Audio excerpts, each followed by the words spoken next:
పహల్గాం ఉగ్రదాడిలో ప్రాణాలు కోల్పోయిన మృతుల ఆత్మశాంతి కోసం కొత్తపేటలోని కన్యకా పరమేశ్వరి ఆలయంలో మృత్యుంజయ యజ్ఞం నిర్వహించారు. గడ్డి అన్నారం, సరూర్ నగర్ ఆర్య వైశ్య సంఘం, ఉపేంద్ర గుప్తా ఆధ్వర్యంలో ఈ యజ్ఞాన్ని చేపట్టారు. పర్యాటకులపై ఉగ్రవాదులు దాడి చేయడం హేయమైన చర్య అని ఉపేంద్ర గుప్తా మండిపడ్డారు. భవిష్యత్తులో ఉగ్రవాదులు దాడి చేయాలంటేనే భయపడే విధంగా ప్రతీకార చర్య ఉండాలని అన్నారు.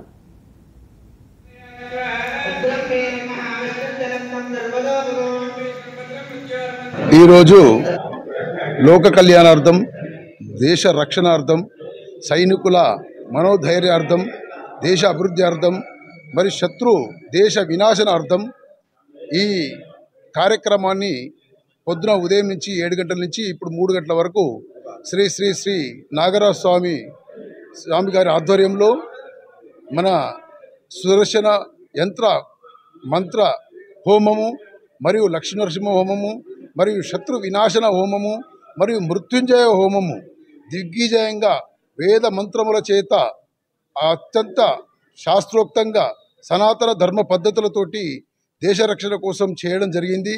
ఎందుకంటే కశ్మీర్లో అమాయకులైనటువంటి యాత్రికులను కులం అడిగాక మతం అడిగి అక్కడ కాల్చి చంపడం జరిగింది.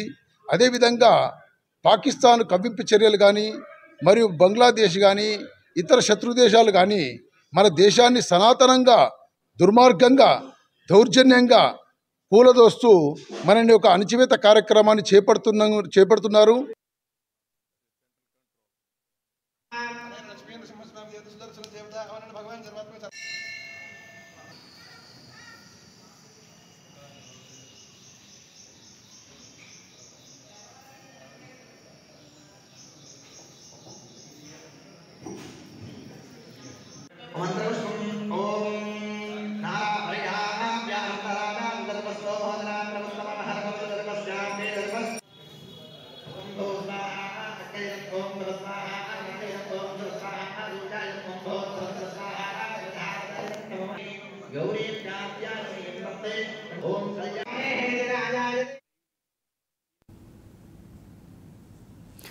అమరావతిలో సీఎం చంద్రబాబు నాయుడు వీఐపీ